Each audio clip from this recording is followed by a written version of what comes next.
Hey, obviously I'm going with sideways camera today because it's just one of those days. And I was gonna fix my camera during meditation time, but Looney lapped me. There he is. And here's this tail. You can see it. So much tail. Anyway, irrespective of my discombobulated state, I'm of very good cheer this morning and enthusiastic and confident about a wonderful day coming my way. This is the day the Lord has made. I rejoice and am exceeding glad, says somewhere. Anyway, I think the message today is a very important one. That sounds really pompous of me, doesn't it? But it's not me that's important. I think it's the message that's important. And it's how do we change these patterns? Because we certainly don't want to change the good ones. And we certainly, I believe, if you're part of this group, you have a motive and an intention and a willingness and a desire to beautify and to pacify and to harmonize your patterns. And wouldn't it be good to know the very, very most direct and efficient and effective, fastest way of doing it? How about the fastest way of doing something that's not a shortcut, that's not cutting corners? I think that's an incredibly valuable thing to know. And I think this principle that I'm getting ready to discuss is, I think most spiritual principles are out there in the world. They're accessible in a general way, and it's not hard to find them. But I think this one is, I think this one is hard to find, and because it's unusual. But you can tell me what you think. Yesterday we discussed the enormous potency of habits and how hard it is to change them.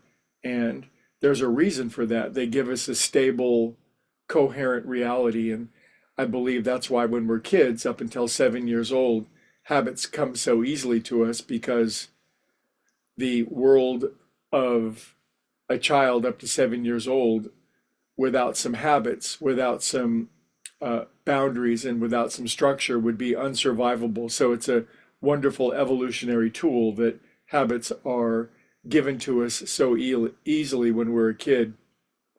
Sure is good when they're good habits, and it's troublesome when they're not good habits. So get to the point. I'm getting there. Oh, timing is good. Good kitty. So the big thing I'm going to talk about, and I have mentioned it before, but with respect to patterns, here it is. The most tied for first of the most dynamic things that we have within our toolbox to change patterns we don't like is emotion. And this is why this message is so unusual or alien to so many of us. And I don't think it's taught very well, but I'm getting ready to teach it really well. And that is, when we were kids, one of the catalyst for embedding habits in us was strong emotion. And now we're getting into the realm of trauma and PTSD and dysfunction, and we're getting real now. And we know that oftentimes we had very powerfully emotional instances or events that happened to us when we were kids that shaped us deeply. And the reason that it shaped us deeply is because there was strong emotion involved. And strong emotion is literally the biochemical catalyst of building patterns into our brain. You, you couple a powerful external event with strong emotion and negative thinking, bam, you have wired together millions of neurons into a pattern that goes so deep into our brain it could conceivably last the rest of our life, unless we know this upcoming principle, which is, as we're moving forward in our life and running into situations, circumstances, patterns of thoughts that we don't like, which that's going to happen, each and every one of us, it's going to stimulate negative emotion.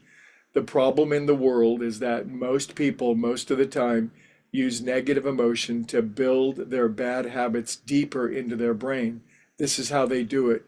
In the midst of feeling negative emotion, the strong biochemical catalyst, they think bad thoughts. And all that does is drill very bad negative habits into our brain more deeply. Yogis knew this 8,000 years ago, and they called these negative ruts in our brain samskaras. And they, once established, that's where the energy of our brain is going to go unless we wake up, become mature, get disciplined, get persistent, get willing, get humbled by these bad habits, and we use negative emotion when we feel it, and we will couple it with good thoughts. Couple negative emotion with good higher thoughts. Could it be any more simple than that? No. Could it be any more difficult than that? Maybe not, because that's damn hard. But you can do it. I can do it. My cat can do it. We can all build new samskaras in our brain. I think this message is so important. This is actually covered in the Ten Commandments, of all places, in the last place you would think. It says, honor your mother and your father.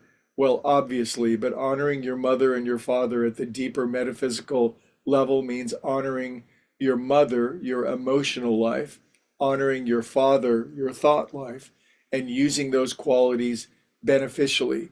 Strong emotion with good thinking builds beautiful new patterns in our brain faster than anything that we can do. And if you take this to heart and use the best of your thinking, aka prayer, when you're having strong emotion, then the strong emotion will pass, but you will have used it. You will have suffered productively, and you will have made the quickest possible progress on building these beautiful new patterns into our brains that we so dearly want, and that changes us into the beings we are meant to be. That's it, kids. Let's put it to use, and I'll use it to get my camera in the right place tomorrow. Love you a lot. See ya.